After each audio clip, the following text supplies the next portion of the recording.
Welcome back to another Film Geek movie review. In just a moment, I'm going to head my happy butt over to the futon to check out the Shudder exclusive Bloody Axe Wound. Bloody Axe Wound is directed by Matthew John Lawrence, and it's starring Chet Segal, David Littleton, and Jeffrey Dean Morgan. This movie tells the story of a town where, well, occult slashers are real.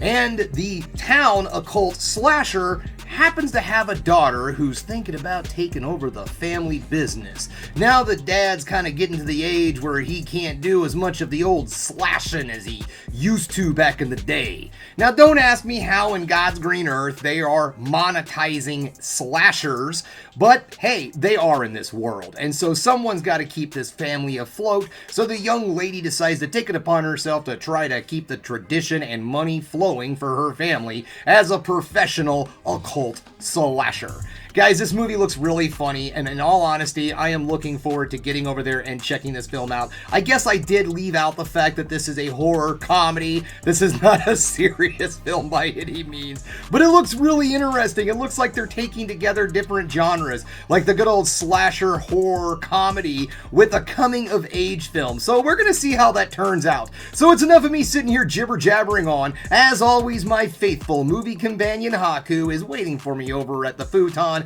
And if it's one thing I know about Haku, he hates waiting. So it's enough. Let's get on over there and check out Bloody Axe Wound.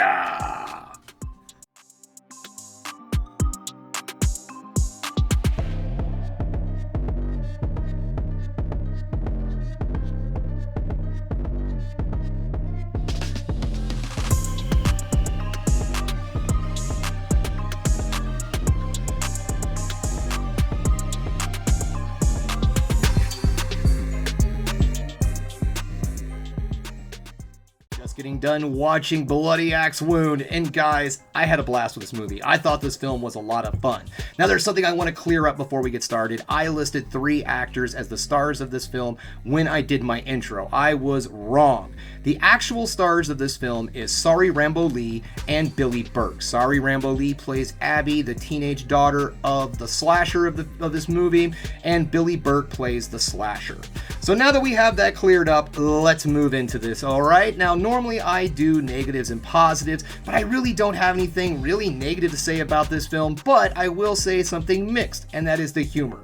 If you're someone who doesn't like slapstick or gross out humor, it's probably not going to be something that you're going to find a lot of laughs in. The comedy might not land with you.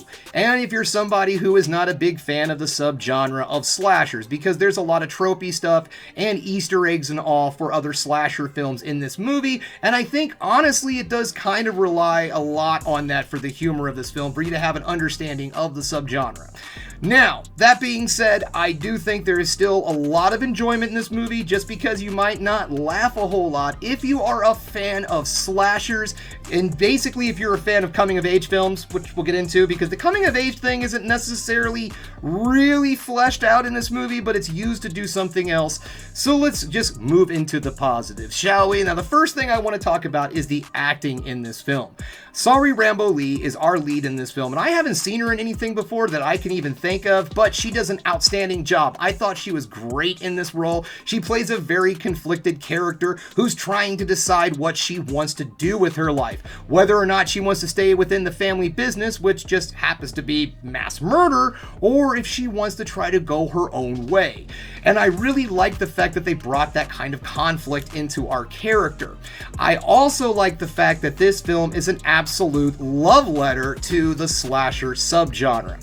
Something I noticed, and this is just complete interpretation, I could be completely wrong that this is what the filmmakers were trying to do, but it seems like the father and daughter were symbols of 2 different time periods in slashers. You have the father, who is definitely supposed to be a parody of Jason Voorhees and Michael Myers. There's a couple shout outs to both of them, a lot of shout outs to Jason, but one particular for Michael that I thought was funny. But anyways, there's all the old school stuff in Our Dad, and then you get the mid-90s slasher, very meta Scream thing with the teenagers and the daughter that's in this this movie, trying to do things a little bit different than her dad.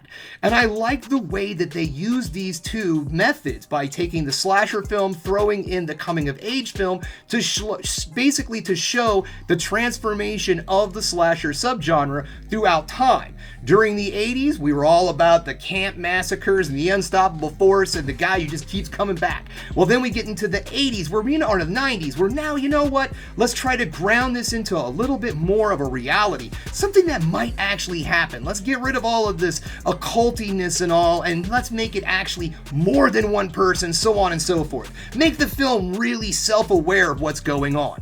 And I like the way that the film itself does do stuff like that. There are some subplots of the movie that aren't really well hashed out. The whole idea of how this slasher movie creation thing actually works isn't necessarily fleshed out too much in this film, and I guess that's another mixed. You just have to accept the fact, just don't think about it too much, and then you'll have a really good time with this. All in all, guys, I had a blast. I thought the acting was solid. I thought both of our lead actors, Sari Rambo Lee and Billy Burke, do excellent jobs. Billy Burke playing, and oh, there goes my dog. Don't worry, we can keep going. Billy Burke does a very good job of playing the slasher who's been there, done that, trying to teach, the new generation, hey, this is the way we've done it forever, and this is the way we're going to continue doing it. And then Sari Rambo Lee is very good at playing the opposite of that, the symbol of the 90s moving forward slasher. Because I do feel within the last few years, there has been a complete resurgence of the subgenre of slasher, and I think this film right here is a great way to get people to get interested in where this subgenre came from and pull those fans into these movies. Now, this movie doesn't quite nail putting both of these subgenres together. It doesn't quite get it across absolutely perfectly, but it does do a great job. The slasher portion of this, there's not a lot of kills in this, but there are some really great gory special effects when they do show up, and everything seemed to have been done in a very practical manner. All in all, guys, this is a Shudder original film, and it's gonna be worth your time to sit down and check this movie out if you're a subscriber of Shudder, because I really feel that this is a fan movie, and I don't necessarily think that a lot of people are gonna understand what this movie is trying to accomplish unless they're big fans of this subgenre of horror. Well, alright guys, thanks again for checking out the Film Geek. If you liked what you saw here today, go ahead and subscribe to the channel, ring that bell for notifications, and give me the old thumbs up so I know you like what you're seeing. And if there's another thing you can do, folks, that is keep watching movies. You know I'm gonna.